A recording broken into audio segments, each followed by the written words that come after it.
For those of you who don't like messing with the bias tape makers and all the ironing and folding and sewing, or if you can't find the bias tape makers, we also have one other option, and it is called the tube turner. So it's this little tool that kind of, again, the old-fashioned where you would sew a strip right sides together and then have to try to work it back through itself with a safety pin.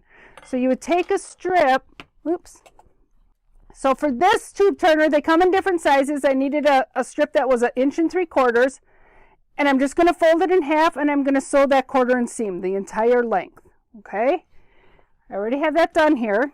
So here's my strip. I don't know if you can see my seam. Okay, and now I'm going to take and I'm going to load this entire strip onto this tube. So I'm just going to put the tube right in there.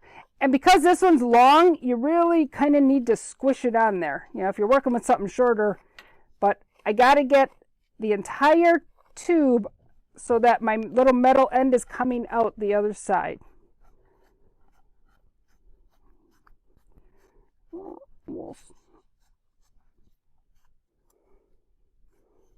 All right, okay, so we got that on there. And then I'm going to take my wire, and I don't know if you can see, it's kind of got like a little pigtail on it, okay? So what I'm going to do is I'm going to put this wire through the tube so it comes out the other side.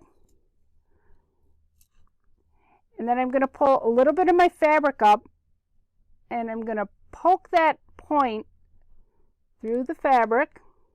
Come on. There we go. And twist it until that little pigtail comes out. Okay, so it's loaded on there. And now I can pull, I don't know if you want, as I pull this through, you see the fabric is just pulling off of the tube into the middle. Just pulling the wire out the bottom. Right. And here's my fabric. So now I can just pull, and it's just going to pull off of the tube and turn the corner, go into the middle of the tube, and just flip right side out. And there you go. You got a whole length of string already turned, sewing only one seam without having to do all the ironing.